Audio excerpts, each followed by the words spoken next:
اسی میں تمہارے لیے خیر ہے، اسی میں تمہارے لیے بھلائی ہے۔ تو میرے پیارے مومن ساتھیوں، ہماری لائف میں جو بھی سچویشنز، جو بھی موسم، جو بھی وقت آتا ہے، ہمیں اسے اللہ کے رسول صلی اللہ علیہ وسلم کے مطابق گزارنا بہت زیادہ ضروری ہے۔ اللہ تعالیٰ نے انہیں ہمارے لیے آئیڈیل بنایا تھا، تو انہی کے مطابق ہمیں اپنی لائف گزارنی ہوگی۔ اس کے علاوہ ہمارے پاس کوئی آپشن ہے ہی نہیں۔ اسی چیز کا ایکسپلینیشن ایک حدیث میں موجود ہے جو ہمیں ابو داؤد، ترمذی اور ابن ماجہ میں ملتی ہے۔ نبی کریم صلی اللہ علیہ وسلم نے فرمایا فَإِنَّهُ مَن يَعِشْ مِنكُم بَعْدِي فَسَيَرَىٰ اخْتِلَافًا كَثِيرًا، میرے بعد جو لوگ زندہ ہوں گے یا میرے بعد جو لوگ زندگی گزاریں گے، یعنی آپ صلی اللہ علیہ وسلم کے انتقال کے بعد جو لوگ زندہ رہیں گے، فَسَيَرَىٰ اخْتِلَافًا كَثِيرًا، وہ بہت زیادہ اختلافات دیکھیں گے، بہت زیادہ جھگڑے دیکھیں گے۔ فَعَلَيْكُمْ بِسُنَّتِي، ایسے وقت میں آپ صلی اللہ علیہ وسلم نے ہمیں کیا حل دیا کہ تم ایسا وقت، ایسا زمانہ پاؤ گے کہ لوگوں میں بہت زیادہ اختلافات ہوں گے۔ ایسے وقت میں تمہیں کیا کرنا ہوگا؟ فَعَلَيْكُمْ بِسُنَّتِي وَسُنَّتِ الْخُلَفَاءِ الرَّاشِدِينَ الْمَهْدِيِّينَ، تو ایسے وقت میں میری سنتوں کو اور میرے صحابہ کی سنتوں کو مضبوطی سے تھام لو۔ تَمَسَّكُوا بِهَا وَعَزُّوا عَلَيْهَا بِالنَّوَاجِذ، یعنی تم اسے مضبوطی سے تھام لو، اچھی طریقے سے اپنے داڑوں سے پکڑ لو۔ وَإِيَّاكُمْ مُحْدَثَاتِ الْأُمُورِ، اور تم دین میں نئی بات ایجاد کرنے سے بچو، نئی باتوں کو انوینٹ کرنے سے بچو۔ فَإِنَّ كُلَّ مُحْدَثَةٍ بِدْعَةٍ، کیونکہ دین میں نئی بات ایجاد کرنا بدعت کہلاتا ہے۔ اللہ تعالیٰ نے اللہ کے رسول صلی اللہ علیہ وسلم نے یہاں بدعت کی ڈیفینیشن دی کہ بدعت کسے کہا جاتا ہے۔ فَإِنَّ كُلَّ مُحْدَثَةٍ بِدْعَةٍ، کہ ہر نئی بات ایجاد کرنا دین میں بدعت کہلاتا ہے۔ وَكُلَّ بِدْعَةٍ ضَلَالَةٍ، اور ہر بدعت گمراہی کی طرف لے کر جاتی ہے۔ اللہ اکبر۔ تو میں آپ لوگوں کو معطا کی ایک اور حدیث سے اس بات کو کلیئر کرتی ہوں۔ نبی کریم صلی اللہ علیہ وسلم نے فرمایا انی تارکم فیکم ما ان تمسکتم به لن تذلوا بعدی کتاب اللہ وسنتی۔ انی تارکن، اللہ کے رسول صلی اللہ علیہ وسلم نے فرمایا بے شک میں تم لوگوں کے پاس دو چیزیں چھوڑ کر جا رہا ہوں، اگر تم اسے تھام لو، اس کے مطابق اپنی زندگی گزار لو، لن تضلوا بعدی، تم کبھی بھی گمراہ نہیں ہوگے، اس کے بعد تم لوگ غلط راستے کی طرف نہیں جاؤ گی۔ وہ کیا ہے؟ کتاب اللہ و سنتی، قرآن مجید اور میری سنتیں۔ اگر تم اسے تھام لو تو تم ہرگز گمراہ نہیں ہوگے۔ اگر ہم لوگوں نے قرآن اور صحیح احادیث کو چھوڑ کر کوئی اور راہ اختیار کی، کوئی اور طریقے پر اگر ہم لوگ چلے تو ہم لوگ گمراہ ہو جائیں گے۔ امین نے سورۃ المائدہ آیت نمبر 3 میں فرمایا الیوم اکملت لکم دینکم واتممت علیکم نعمتی ورضیت لکم الاسلام دینا۔ آج کے دن اللہ رب العالمین نے اس زمانے میں اللہ کے رسول صلی اللہ علیہ وسلم پر وحی نازل کرتے ہوئے کہہ دیا تھا کہ آج دین مکمل ہو چکا ہے۔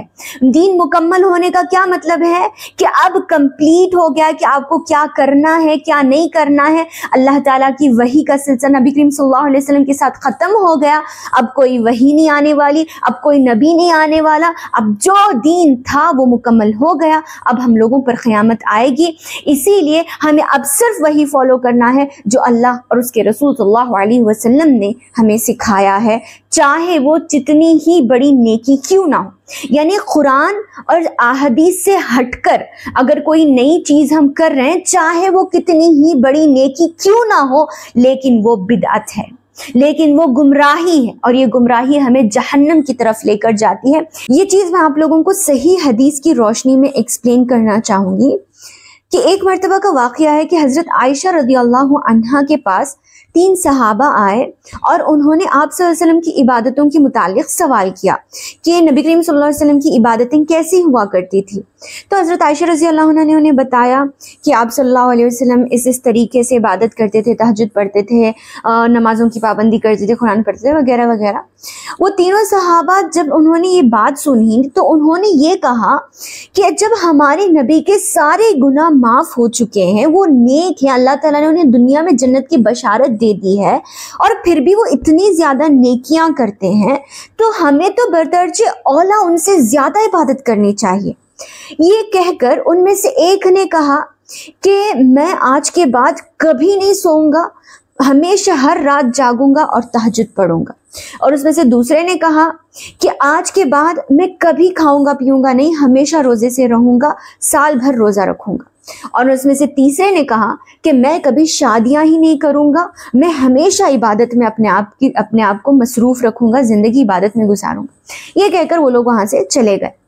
جب اللہ کے رسول صلی اللہ علیہ وسلم عائشہ رضی اللہ عنہا کے پاس تشریف لائے تو حضرت عائشہ رضی اللہ عنہا نے انہیں سارا ماجرا بیان کیا کہ ایسا ایسا ہوا۔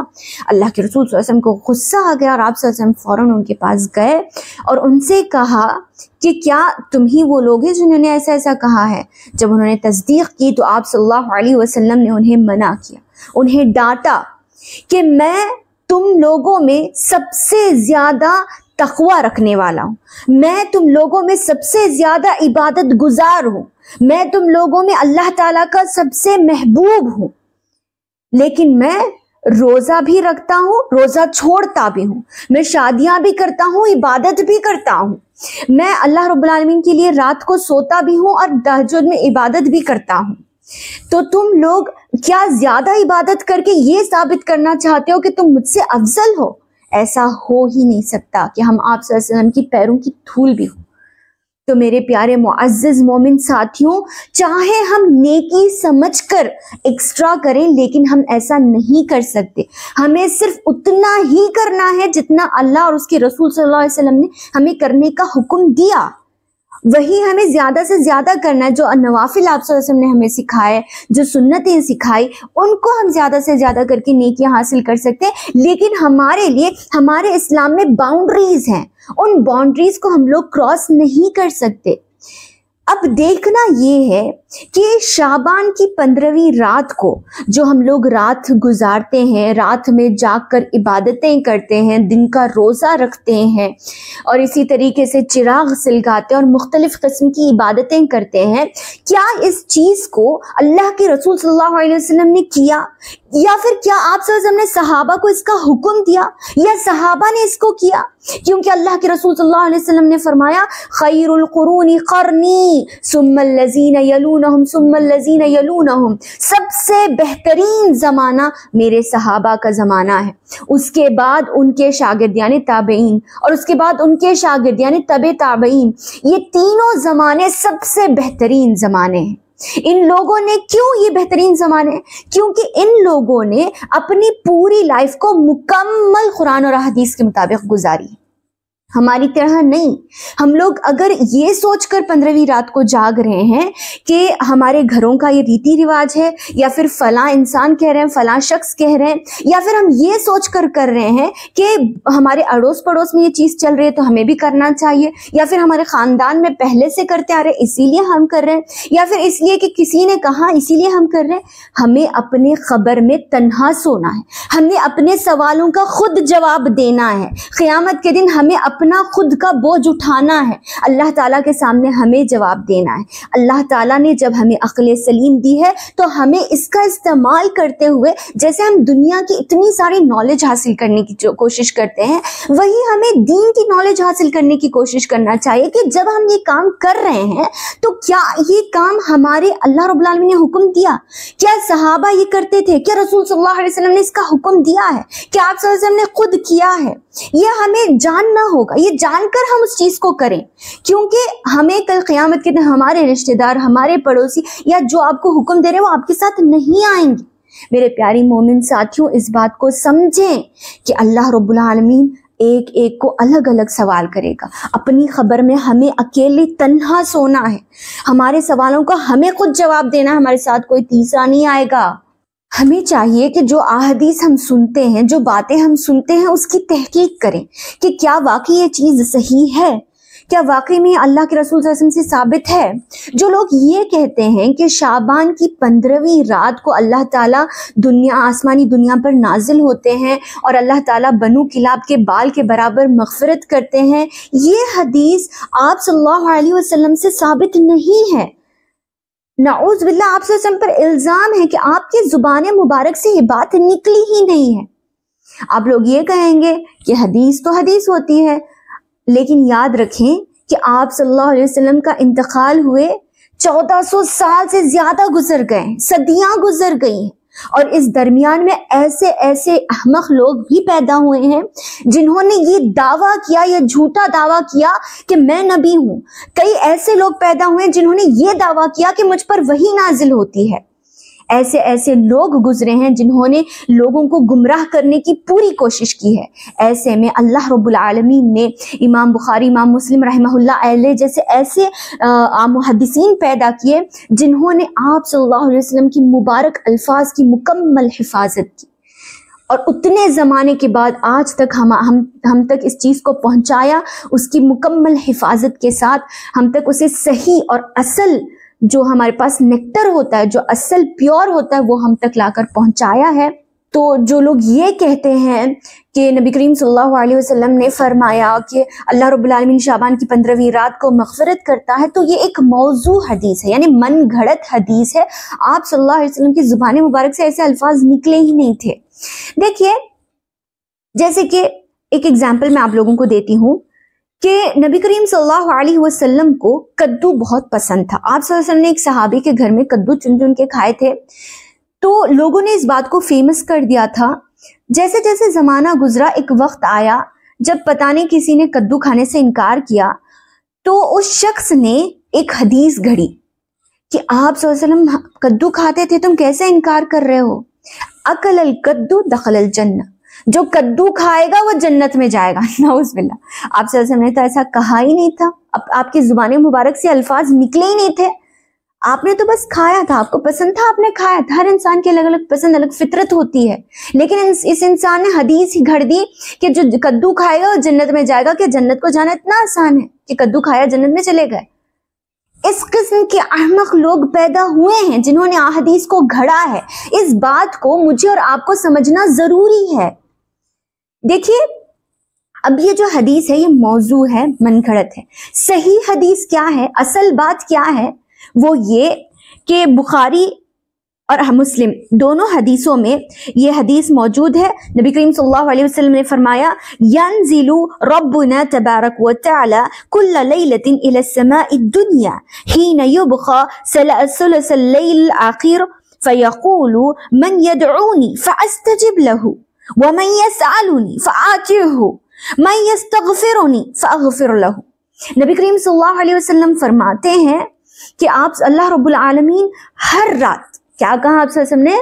ہر رات اللہ رب العالمین تھرڈ حصہ باقی ہوتا ہے، تہجد کا وقت باقی ہوتا ہے، اس وقت اللہ رب العالمین آسمانی دنیا پر نازل ہوتے ہیں اور فرماتے ہیں، کون ہے میرا بندہ جو مجھ سے سوال کرے اور میں اسے عطا کروں؟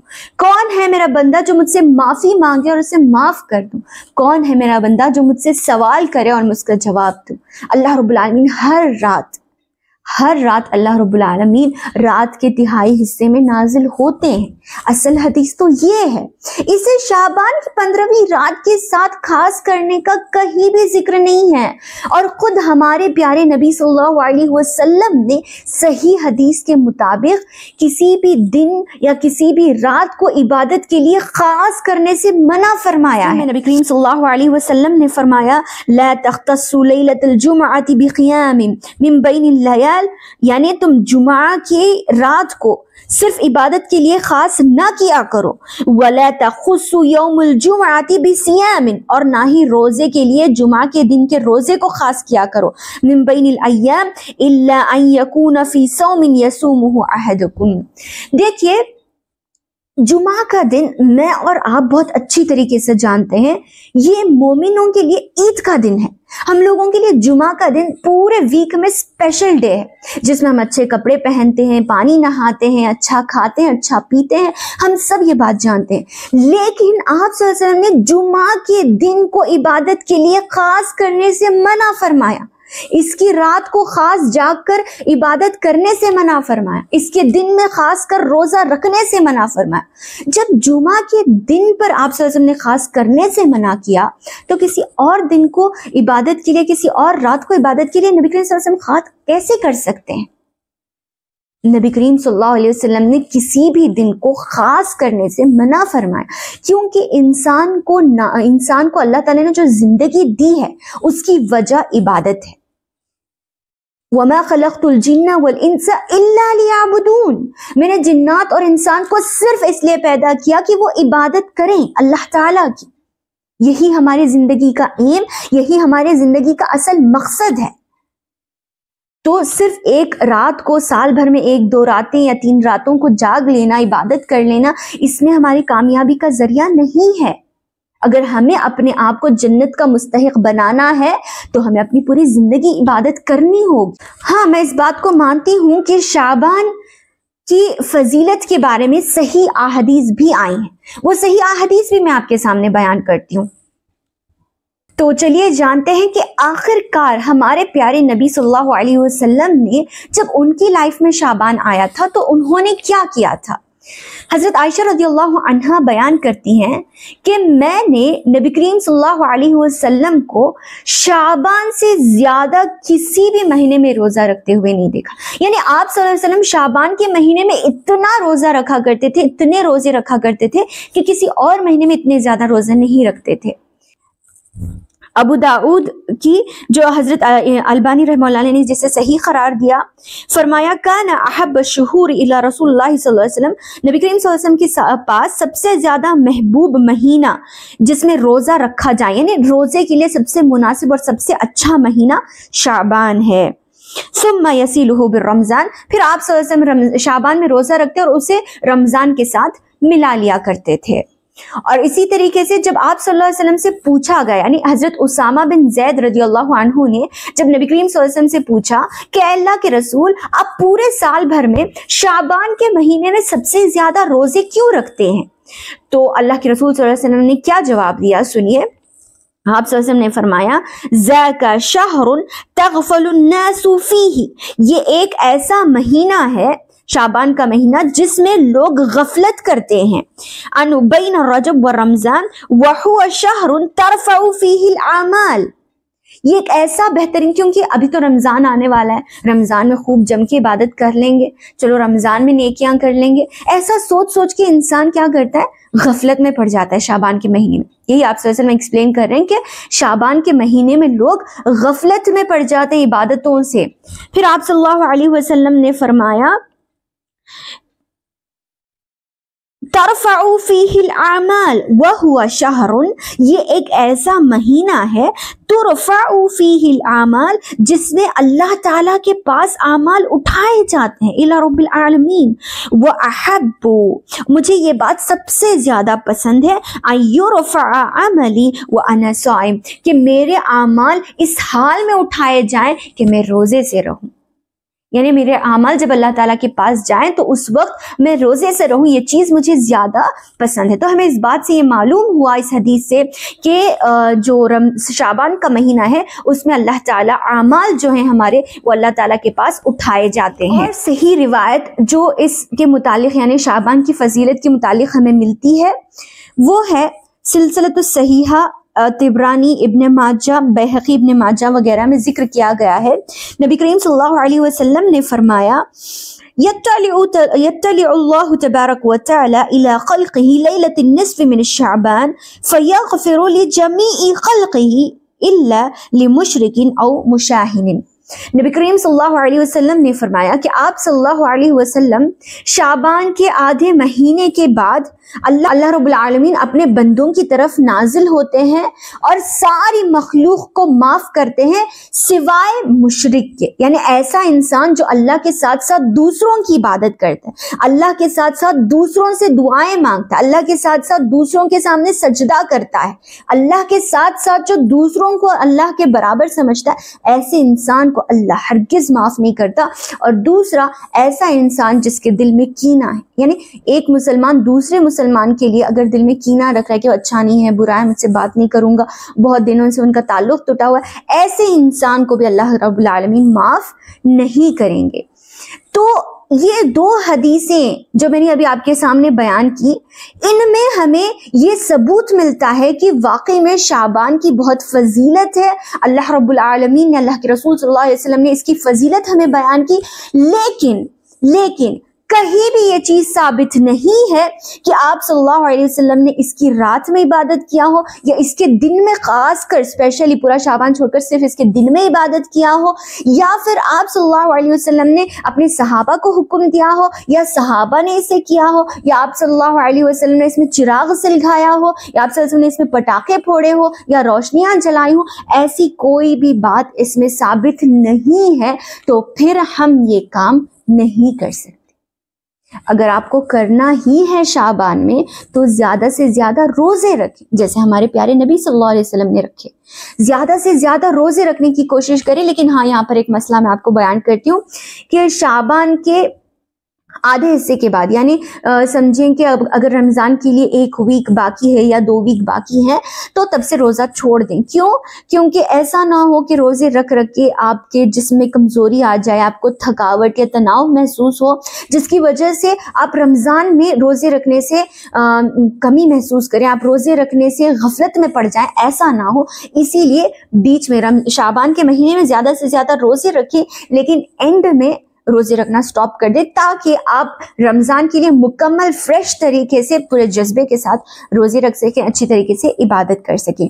تو پیارے مومن ساتھیوں، آج کے اس ویڈیو کا ایک ہی درس تھا، وہ یہ آپ لوگوں کو یہ میسج پہنچانا کہ اللہ رب العالمین اور اللہ کے رسول صلی اللہ علیہ وسلم کے مطابق اپنی لائف کو گزارنا سب سے زیادہ امپورٹنٹ ہے۔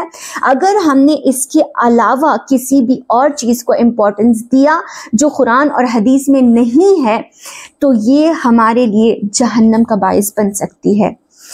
امید ہے آپ لوگوں کو سمجھ میں آ گیا ہوگا۔ اگر آپ کو کوئی سوال ہے تو کمنٹس میں ضرور کرنا۔ ایک کویشچن کے ساتھ میں اپنی بات کو ختم کروں گی کہ فیصلوں والی رات کون سی ہے؟ قرآن اور صحیح احادیث میں صرف اور صرف پورے سال میں ایک ہی رات کو فیصلوں والی رات کہا گیا ہے۔ وہ رات کون سی ہے؟ آپ لوگ مجھے کمنٹس میں ضرور بتائیں گے اور کمنٹس ہی میں آپ لوگوں کو جواب دوں گی انشاءاللہ۔